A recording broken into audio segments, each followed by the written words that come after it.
नमस्कार। सोचिए, क्या हो अगर एक बच्चे का जन्म ही किसी शक्तिशाली राजा के पतन का कारण बनने के लिए हुआ हो। आज हम एक ऐसी ही नाटकीय कहानी में उतरेंगे जो हमें भाग्य, प्रेम और वीरता की गहराइयों तक ले जाएगी। तो हमारी कहानी की शुरुआत होती है एक अत्याचारी राजा सम्रासुर के दरबार से। ये राजा एक भविष्यवाणी के डर में जी रहा है, और जब वो एक छोटे से बच्चे को देखकर इतना अजीब बर्ताव करता है मानो उसने अपनी मौत देख ली हो, तब उसकी रानी ये सवाल पूछती है। देखिए, राजा सम्रासुर का दरबार एक बहुत ही अजीब और सख्त नियम के तहत चलता था। एक ऐसा नियम जो उसके अपने निजी डर से पैदा हुआ था, और इस एक अजीब से आदेश ने उसके पूरे राज्य को जकड़ रखा था। पूरे राज्य में लाल रंग पहनना मना था, पूरी तरह से बैन।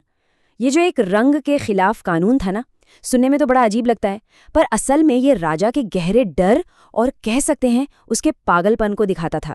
और फिर एक दिन भानुमति नाम की एक महिला अनजाने में राजा के इस हुक्म को तोड़ देती है।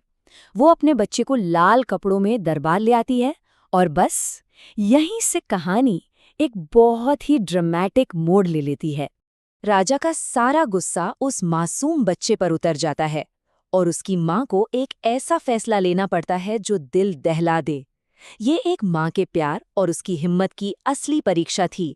भानुमति अपने बेटे के लिए ढाल बन जाती है। वो कहती है कि सजा उसे दी जाए। उसके ये शब्द उसके साहस और अपने बच्चे के लिए उसके बेपनाह प्यार का सबूत हैं। राजा उसकी इस बात को नहीं मानता और एक क्रूर सजा देता है। वो उसके हाथों को बुरी तरह से जख्मी कर देता है, ताकि आगे से कोई भी कानून तोड़ने की हिम्मत न करे। ये उसकी क्रूरता का एक भयानक प्रदर्शन था। लेकिन उस भयानक सजा के फौरन बाद कुछ ऐसा होता है जो बिल्कुल असाधारण है। कहानी एक ऐसा मोड़ लेती है जिसके बारे में किसी ने सोचा भी नहीं था। एक ऐसा मोड़ जो सब कुछ बदल कर रख देगा। जैसे ही भानुमति अपने बेटे को गोद में उठाती है, उसका बस छूना ही एक चमत्कार कर देता है। ये एक बहुत ही शांत लेकिन अविश्वसनीय रूप से शक्तिशाली पल है। वो हैरान रह जाती है। उसके हाथ के सारे जख्म गायब हो चुके हैं। उसके नवजात बेटे ने उन्हें एक पल में ठीक कर दिया है। उसकी आवाज में हैरानी और विश्वास न कर पाने का भाव साफ झलकता है। इस चमत्कार के बाद भानुमति और उसके पति समझ जाते हैं कि ये बच्चा कोई आम बच्चा नहीं है। वो बच्चा जो गहरे समुंदर में भी बच गया, उस पर जरूर किसी दैवी शक्ति का हाथ है। लेकिन इस बच्चे की कहानी बस यहीं तक नहीं है। यहाँ से मीलों दूर द्वारका में एक और माँ है जो अपने उस बेटे के गम में डूबी है, जिसे वो हमेशा के लिए खो चुकी मानती है। और ये दोनों कहानियां किस्मत के एक ही धागे से बंधी हैं। तो देखिए, यहाँ एक कमाल का पैरेलल चल रहा है। एक तरफ है रुक्मिणी, बच्चे की असली माँ जो अपने खोए हुए बेटे के गम में डूबी है, और दूसरी तरफ भानुमति जिन्होंने उस बच्चे को पाया और अब उसकी रक्षा कर रही हैं। दोनों को पता भी नहीं है, पर वो दोनों एक ही बच्चे के प्यार के धागे से बंधी हुई हैं। ऐसे में भगवान कृष्ण उन्हें दिव्य ज्ञान देते हैं। वो रुक्मिणी को समझाते हैं कि उन्हें अपने बेटे का नामकरण जरूर करना चाहिए, क्योंकि मृत्यु सिर्फ शरीर का अंत है, आत्मा का नहीं। आत्मा तो अमर है। अपनी गहरे दुख में ही रुक्मिणी एक ऐसा नाम चुनती हैं जो उनके बेटे के दिव्य होने और उसके जीवन के मकसद को दिखाता है।